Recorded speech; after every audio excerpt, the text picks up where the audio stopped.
I'm going to factor these because that's what it asks you to do on the first one. It says factor. And I'm not going to spend a lot of time showing you all of how to do it because if you want to do that, watch the video on 6.1 and I'll spend more time in that video. But anyways, the factors that multiply by 48 are 1 and 48. And since it's a negative here at the end, one has to be negative, one has to be positive. And the middle one is negative, so that means the bigger one is negative. That doesn't add up to be negative 2, 2 and negative 24, that doesn't, 3 and negative 16, that doesn't, 4 and negative 12, that doesn't, 5 doesn't go into it, 6 and negative 8, that makes negative 48, and that combines to be negative 2.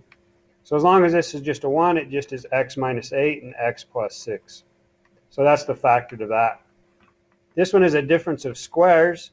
So if you remember when we were talking about difference of squares, 25 is 5 times 5, and 64 is 8 times 8. When it's a minus between them, it's always just going to be 5x minus 8 and 5x plus 8. I mean, that's just, it's the 5 and the 8 because of this, the 25 and the 64. You know, if there are different numbers, it'd be something different. On question number 3, it says factor completely, not solve all that stuff. This is 81 basically, and this is 9. So I know 81 is divisible by 9. So I'm going to pull out a negative 9 or a positive 9. It doesn't matter. So h equals negative 9. I'm pulling out a negative 9 from both of them, and they each have a t in common. So I pull out that t. So what times negative 9 makes negative 9? That's a 1, and I pulled out a t. 81 divided by negative 9 is negative 9, and then I just add the 0. And I pulled the t out, so that's that one factored. We normally don't write that 1 on there, so it's really just t minus 90. And then if we were solving, we would set each of those equal to 0. We're not, so on this one, I look at all of these, and I'm pretty sure they're all divisible by 7, mostly because I made the problem, but I know that 7 and 35 are divisible by 7, but I could go to my calculator and just try it real fast and say, is 98 divisible by 7? And so when I do that, I see it's 14. So now I know I can divide all of these by 7, which means I can really just pull a 7 out from all of them. So I pull out a 7 from everything, and then that leaves me with x squared. 35 divided by 7 is 5. 98 divided by 7, we just saw on the calculator, is 14. So now I look at this green part. That purple 7 just kind of hangs out. If I look at that green part and it's a negative out here, that means one of these is a positive and one of these is a negative. Multiplies by 14 is 1 and 14. The bigger one is positive because the middle is positive. So the smaller one is negative. And 7 minus 2 makes 5, so those are my factors. X plus 7, x minus 2. Okay.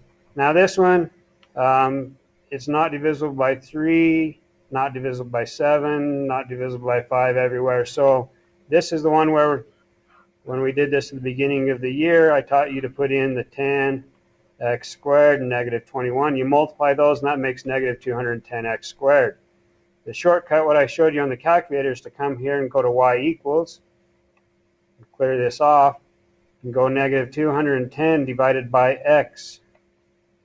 Then if you hit second graph, it's going to give you the numbers. So I'm going to go back to this.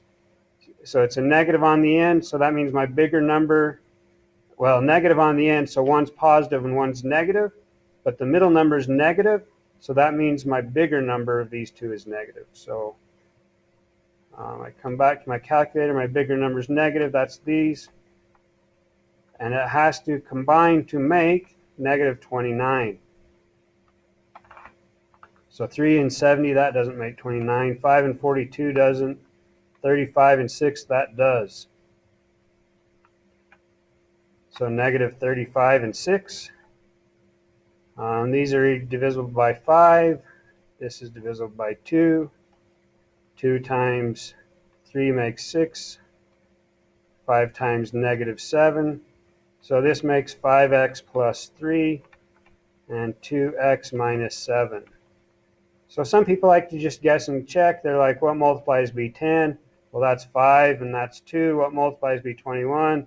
They're like, that's 7 and 3.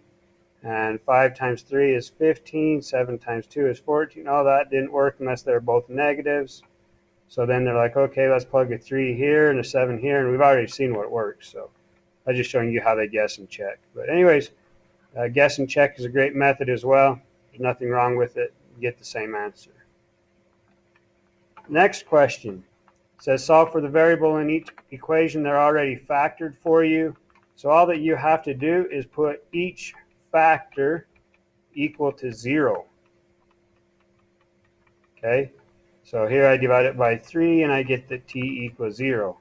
Here I add 7 to get rid of the minus 7. So I have 5t equals 7. Divide each of them by 5 and t equals 7/5. Over here I minus the 11. So 6t equals negative 11. Divide it by 6 and t equals negative 11/6.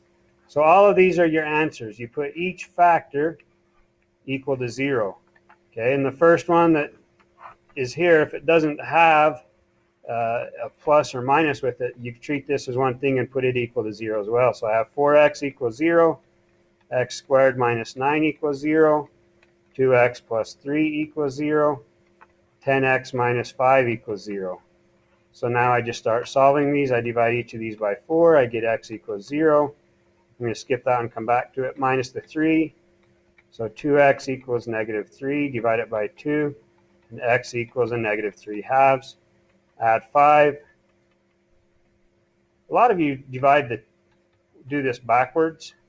But remember, you want to get the x alone. So I've got to divide this by 10. So x equals 5 over 10, which is 1/2, not 2. A lot of you say, oh, 10 divided by 5 is 2.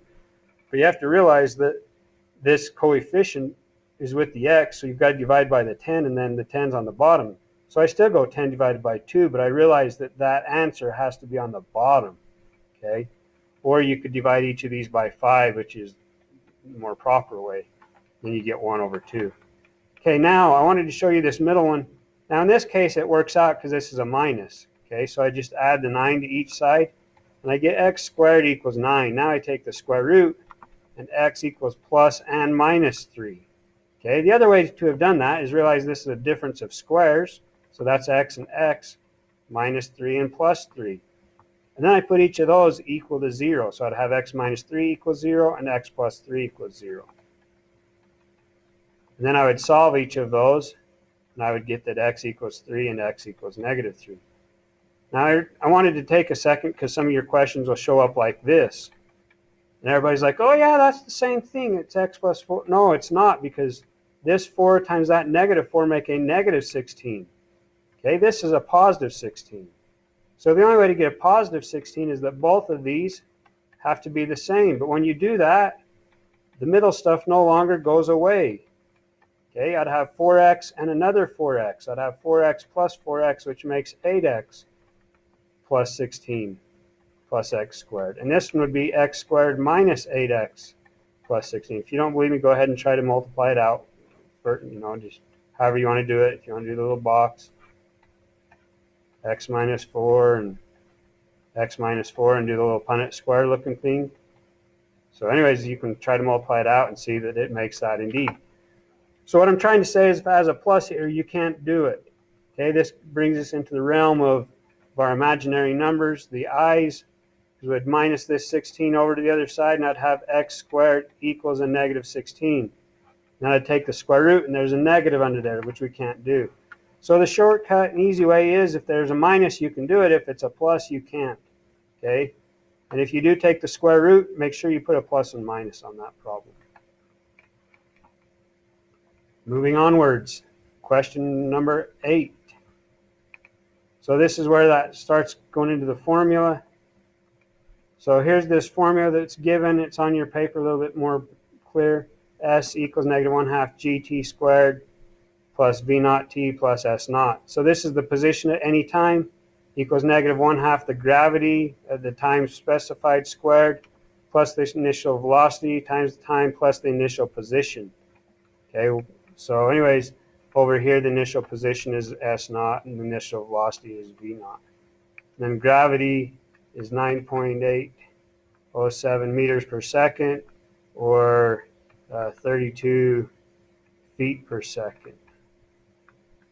Okay.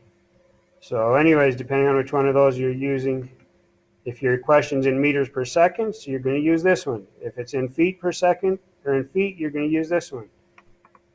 Oh, this is squared because it's gravity acceleration. So anyways, now let's move on to the question. It says a clay pigeon launcher built into the ground launches a clay pigeon from ground level with an initial velocity of 40 meters per second. How long does it take for the pigeon to come back down to the ground? We are assuming flat ground and no air resistance. So what I do is I plug stuff in. So my S is going to be 0 because it's coming back down to the ground. Realize it's going to fly like this. So it took off at ground and it's going to fly and come back to the ground. So the height is 0. Okay. So the height is 0 at both of these places. It hasn't gone above the ground at either place. At the end, it lands on the ground, and at the beginning, it's shot. You have your little machine, and it flips out of here right at ground level. Okay. So anyways, maybe it's more angled like this. So now we're going to plug stuff in. This ending position is 0. So I'm just going to write it right down here. 0 equals -1/2. G is 9.807 meters per second. Time we don't know, so I'm just going to use an X because my T's look like, I don't know what they look like. But anyways, we're going to use X's because I can tell what they are better. My initial velocity is 40, and then an X, and then the original position, where did this start at? It started at ground level, is also 0. So looking at this, I see that this 0 really doesn't matter. These are each divisible by X, so I can just take out an X from each of these. So I have an X times -1/2 of 9.807 X, because I took one of those out, it's sitting out here. If I were to multiply it back in, it would come here, plus 40. So now that I've got it factored, I can just put each of those equal to 0. And that's going to give me my two answers. So I go to my calculator. -1 divided by 2 times 9.807 is -4.9. We'll just call it -4.9. So -4.9 x plus 40. Whoops. So this is this factor, and I put it equal to 0, and I'm supposed to put this factor equal to 0 as well. That's what I started to do. Now I'm going to minus the 40 over. So -4.9x equals -40. So I come back to my trusty calculator. I go -40 divided by -4.9. And it's 8.16. So x equals 8.16. Now the other way to have done this is to take that problem and it's this top one. If I look at this, 0, 0, and 8.160. So if I graph it, it'll also show where it crosses the height being the x-axis, because that's the height being 0. Okay? So anyways, that's the other way to look at that. And if we look at it, again, remember that was 8.16, 8.157, rounds to the same thing. So when does it reach its maximum height? Well, the maximum height is this just cut in half. So half of 16 is 8. So this is half of 8 is 4. So the maximum height is at 4.08 seconds. Okay. When does it reach its maximum height? How much time has elapsed? So I should have just said halfway is when it reaches half. So halfway. So if I take half the time, that's how I get to 4.08 seconds. What is the maximum time? Well, or the maximum height, I can do that two ways. One, I can just look at it on here and come here and click on it. 81.57 feet.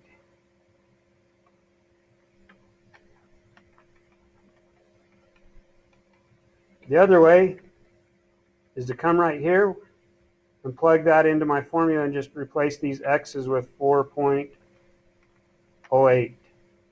Okay, so -1 divided by 2 times 9.807 times 4.08 squared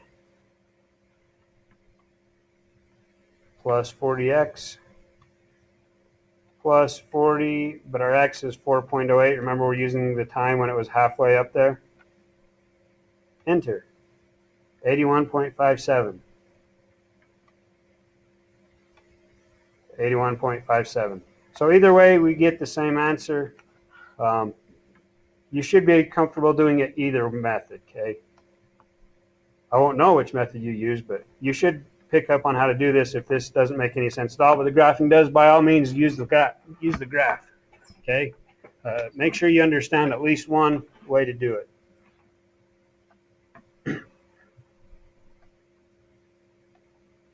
Okay, it says the base of a triangle. So I have some triangle is 5 feet less than 3 times the height x.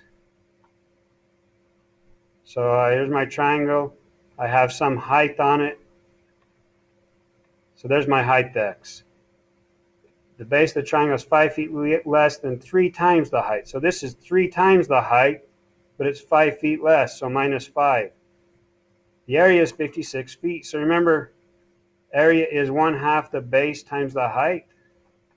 So now I just plug stuff in. 56 equals 1/2 of my base, 3x minus 5 times my height.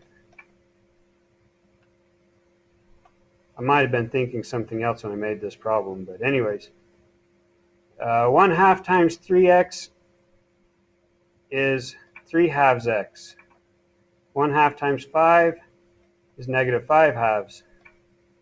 And I still have to distribute this x to both of them. So that becomes 3/2 x squared minus 5/2 x equals 56. So I really don't like to divide everything by 2. So to get rid of that, I am going to multiply everything by 2. So 56 times 12, 2 50s make 100 and 2 6s make 12. So that's 112. 3/2, so 1.5 times 2 makes just 3. 5/2 times 2, that makes 10/2, which just makes 5. So now I don't have to deal with fractions anymore. If I don't have to, I don't like to deal with them. So now I'm going to minus 112 from each side. So what we have is 3x squared minus 5x minus 112 equals 0. So to solve this, we can try to factor. We can use the quadratic formula. We could graph. Let's just use the quadratic formula. So that's the one that says negative b plus or minus the square root of b squared minus 4ac all over 2a. So negative b makes that a positive, plus or minus b squared, so that's 25, because -5 times -5 is 25, minus 4a. So realize I'm doing this. A is 3, b is -5, c is -112, minus 4ac all over 2a, which is 6. So I go to my calculator and I'm going to type that in. So 5 plus the square root of 25 minus 4 times 3 times -112. Go outside of this. Make sure I've typed it in right. 4 times 3, -112. And divide all of that by 6. And that's 7. So now if I hit second enter, and then I hit second arrow to the left, it brings me all the way back to the beginning. I can just hit a minus where that plus was and hit enter. It tells me that the other answer is -5.33, which doesn't make sense to have a negative height. Really what it means is that it's going down instead of up, but yeah. So the only one that we really worry about is x equals 7. So the height is 7, so now 3 times 7 is 21. Minus 5 is 16, so the base is 16. And that's my height. So that's how we would set up and work out that problem. Again, if you wanted to graph that equation, 3x squared minus 5x, come down here,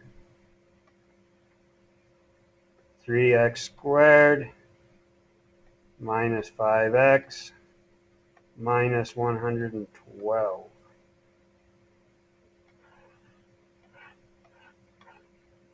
So I click on it right here, and there's the 7, and there's the negative 5.33. A little bit harder to do on your actual calculator. But I go to y equals 3x squared minus 5x minus 112. 3x squared minus 5x minus 112. I hit graph. So there's 1, 2, 3, 4, 5, 6, 7. It looks like it's at 7. To make sure, I can go second trace, and I find the 0. And it says left bound, and I'm at x equals 0 right now. So I'm looking down here at the bottom left-hand corner at these numbers that are changing down here, and there's my little cursor, so I hit enter. So that's my left bound. There's my little frog, he jumps over. I hit enter again, that's the right bound. I guess about right here. It says the 0, x equals 7, and y equals 0. So that's another way to do it on your calculator. The other way, you could have said second graph and said, hey, right here at 7, it is 0. So that would have been a whole number. If it's not a whole number, you have to do it the other way. So that's 3 different methods on how to solve that. Okay, number 10. The compressed air 2-liter water bottle launches the bottle with an initial speed. So this is that V0 part. If I were doing it, it is given that the height of this thing equals negative 30t squared plus 200t, where h is the height of the bottle at any given time. So it gives me some different equation. I don't need the initial velocity. How many seconds before the bottle hits the ground after its launch? So again, we're saying when it hits the ground, the height is 0. So I can just say 0 equals negative 30t squared plus 210t. So 210, if I just think of that as 21, this is 3. I know they're each divisible by 3. So what I'm going to do is I'm going to factor out a negative 30t from each of them. That leaves me with t minus 7, not 70, 7. Because I took out the 0 from both of them, the 30. So now I can just put that equal to 0. So this thing at time equals 0 is at ground level, which it is. We're hoping that somehow they're down below ground level. Anyways, and then the other time equals 7. So how many seconds before the bottle hits the ground after its launch? 7 seconds. And then you could go through and find the maximum height would be at 3.5 seconds, and you could plug in 3.5 into here, and that would give you your maximum height and different things. Number 11, the gas mileage for a certain vehicle can be approximated by that formula, where x equals the speed of the vehicle in miles per hour. What is the maximum speed and maximum gas mileage for this vehicle? Let's not worry about the maximum gas mileage. Well, we'll show you here. We won't. Hold on. At what speeds will the car get 37 miles per gallon? So let's do the 37 miles per gallon. So I plug 37 in here.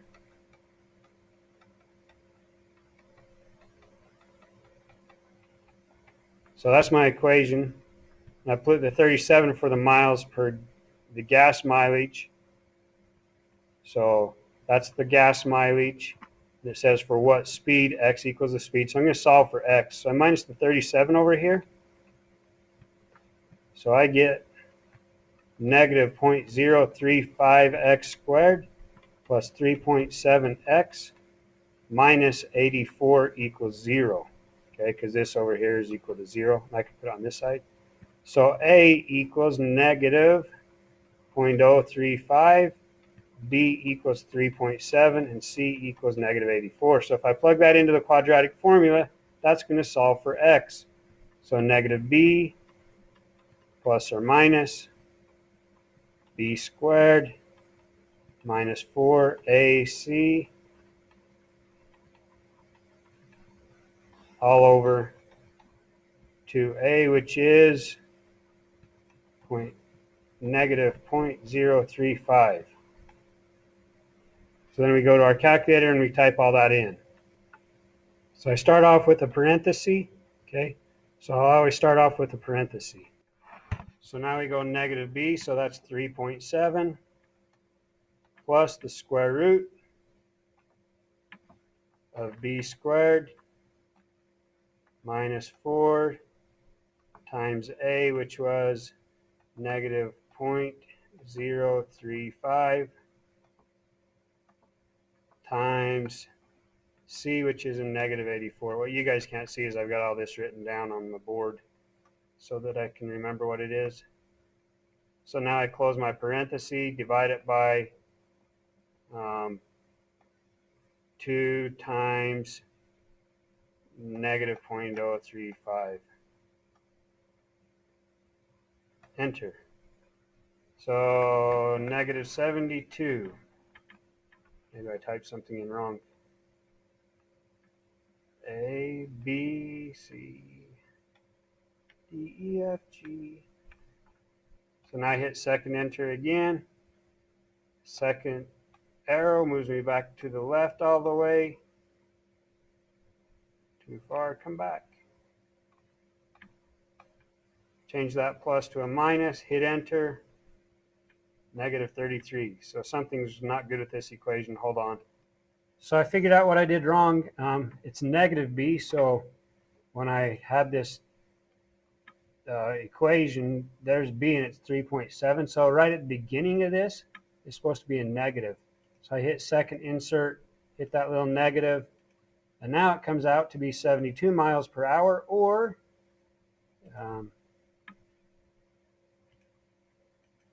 go back and change that to a plus. So it's 72.7 miles per hour or 33 miles per hour. So what is the max? So what speeds will the car get 37 miles per gallon? That's at 72 and 33. So if you go 33 miles per, if you go miles per hour, 33 miles per hour, 72.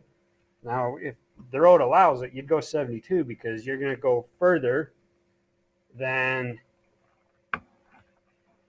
you know, you're going to go 33 miles on 30. You're going to get 37 miles per gallon in your car, but you're not going to go very fast. Versus this one, you're going to get, you know, if you go 72 miles per hour, you're going to get there much quicker. So anyways, now if I go to my calculator on Desmos, that's the easiest one to see. So here's my calculator, and there's the maximum. So I get 52. So remember, this graph is showing. So this one's a little bit harder to interpret because of the M is the miles per gallon that we get on our vehicle, right? So when I said we were getting 37, I set this minus the 37 and put it over here and got it equal to 0. Okay, so this equation comes saying this is when we're going to get 37 miles per gallon. So now when I look at my graph, yeah, this is when I'm going to get my 37 miles per gallon. Okay, but if I go 52.86 miles per hour, I can add on another 13.8 miles per gallon to what I'm getting already. So I could add that 13.8 more onto this miles per gallon, and that would make 55 miles per gallon, and the maximum speed would be 52.8, so 53 miles per hour basically.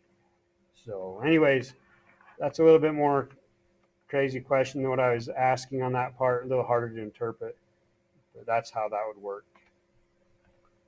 So question 12, the easiest way to find the domain and range for a function is to go ahead and graph it. And I've already got it typed in, negative 3x squared plus 12x minus 5. So there it is. You can't see it right now, so let's zoom in a little bit.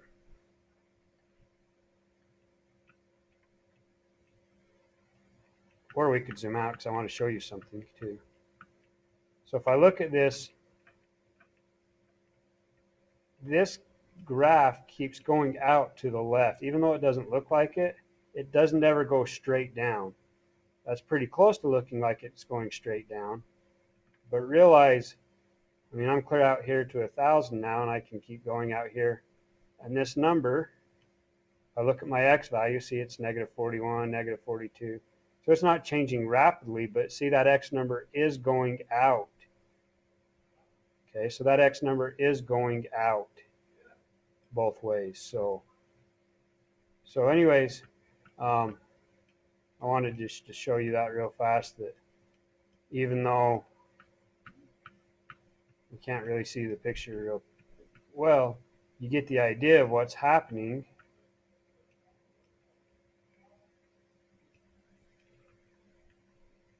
as we zoom out. So anyways, so the domain, how far left and how far right will this go? All real numbers. The range, it comes up here to 7 and stops. It does not go higher than 7. So the domain is all real numbers. Okay? We write that in interval notation like this. The range, the highest number is 7, so the bottom end is 7. Whoops, parentheses on that. So I'd write all real numbers less than or equal to 7. Okay, so that's how number 12 works. Number 13, a plumber charges $110 an hour with an initial $150 fee for work done outside normal working hours.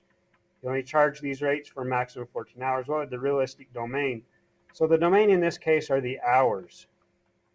Okay, so what's the realistic domain that he's going to charge? Anywhere from 0 to 14 hours. The range is how much money you're going to pay out. The least amount you're going to pay is $150 for that plumber to show up on your doorstep. Okay. Now it's $110 per hour, so we come here. Maximum is going to be 110 times 14, so $1,540. So that's not including any parts, anything that he has to put in. That's just for his time. So your range is going to be 150. That's the minimum. Up to $1,690. So that's the maximum you're going to pay out based on these hours. You know, if he's there longer, he might go back to a different price. But for this situation, the domain is anywhere from 0 to 14 hours, including the 14. And the range is anywhere from 150 to 1,690 dollars on that. The next question says, a phone plan charges $50 per month, which includes free unlimited phone calls and 150 texts. Each text past 150 will be charged 5 cents. There's a maximum of 500 texts allowed, including the free 150. So 500 minus 150, or borrow that, so 9. Whoops, we don't need to borrow that. That's going to say 10. So 0, 5. So 350. Okay. So they can send out 350 more texts. So what's my domain in this? The domain is the number of texts that we send over. So the domain equals the number of texts. This is kind of a tricky problem. It's actually got a double thing. For anything less than 150, we only pay $50. So if our text is less than 150, then we pay $50. But now if our texts are greater than 150,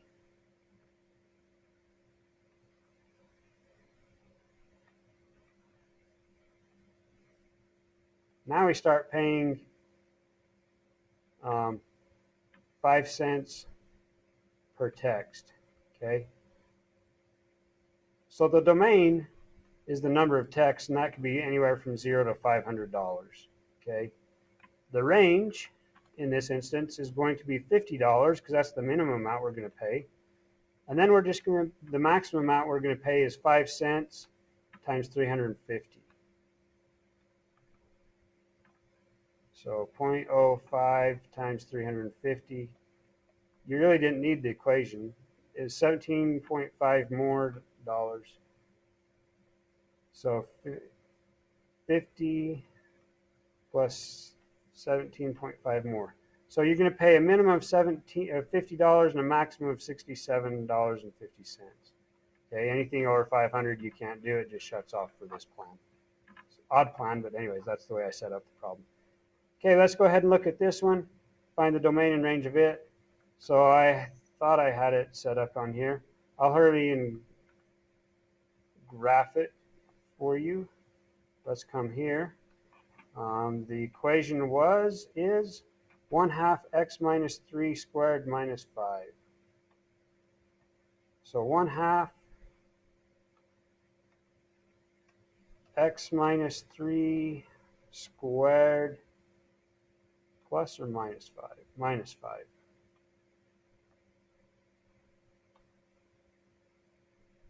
Minus 5. So there we go. It does not go lower than this point, 3 negative 5. And it goes to the left forever and to the right forever. So the domain on this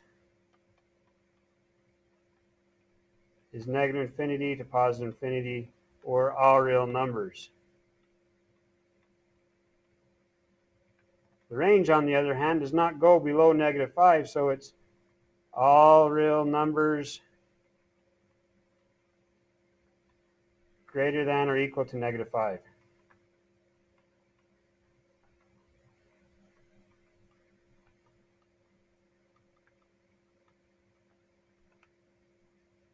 Okay, and if we were to write it this way, we would write it like this.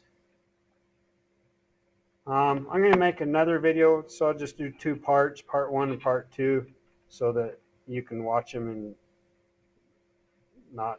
it's easier for me to upload as well. So this is part 1.